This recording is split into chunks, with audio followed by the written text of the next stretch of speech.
আসসালামু আলাইকুম। অনেকদিন পর ইন্টারন্যাশনাল ক্রিকেট খেলতেছে নেমেছিল বাংলাদেশ জাতীয় ক্রিকেট দল, যেখানে আহ, যদি আমি সময় হিসাব ধরি প্রায় 4 মাস পর কিন্তু বাংলাদেশ কোনো আন্তর্জাতিক ম্যাচে মাঠে নেমেছিল। বিশ্বকাপটা কিন্তু আমাদের খেলা হয়নি, সে নিয়ে কিন্তু দর্শকদের অনেকটা আক্ষেপ ছিল। আমার মতো অনেকে হয়তোবা এবার বিশ্বকাপটা ওইভাবে ভালোভাবে ফলো করেননি।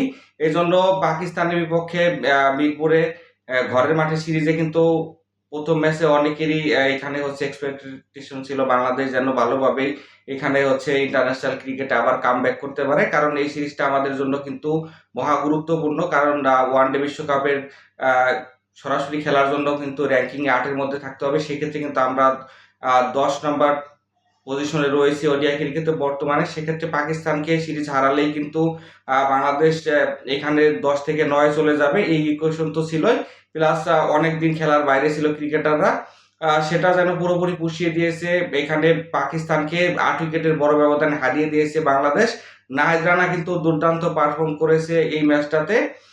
তার এখানে ওডিআই ক্রিকেটে প্রথম ফাইবার ছিল এই ম্যাচে, যেখানে 7 ওভার বল করে 24 রান খরচায় কিন্তু 5 উইকেট পান নাহিদ রানা।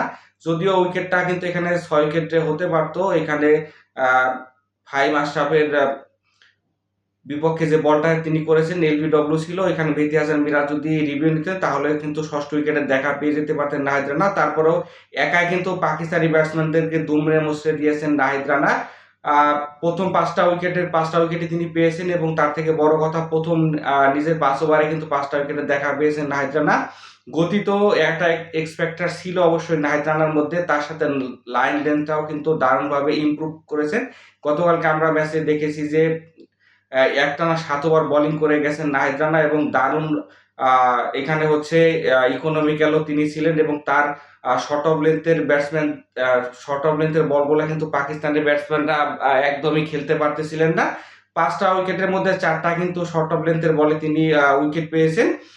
নাহিদ রানার যদি আপনারা এখানে পেসটাও গতকালকে দেখেন যথেষ্ট ভালো ছিল। সপ্তম ওভারে গিয়ে কিন্তু 145-144-এ কিন্তু বল করেছেন। এতে বোঝা যায় যে পেসের সাথে কিন্তু তিনি এখন পর্যন্ত আপোস করেন। নাহিদ রানার সাথে মেহেদী হাসান মিরাজও কিন্তু 10 ওভার 29 রান খরচায় 3 উইকেট তুলে নেন। যদিও মিরাজ আহ, এখানে নিজে 10 ওভার কোঠা পূরণ না করে যদি এখানে রিশাদ হোসেনকে দিয়ে আরো 3-4 ওভার বল করাতেন, সেটা কিন্তু আমার কাছে মনে হয় দলের জন্য ভালো হতো।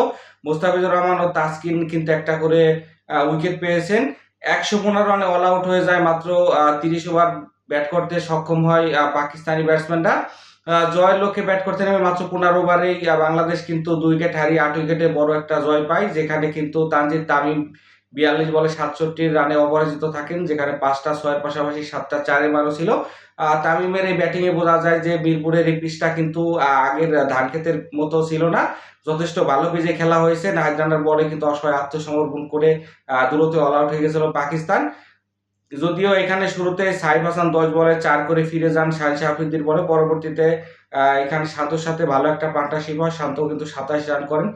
শান্ত আউট হয়ে যাওয়ার পরে লিটন কিন্তু বাকি কাজটা শেষ করেন এখানে তানজিদ তামিমকে নিয়ে।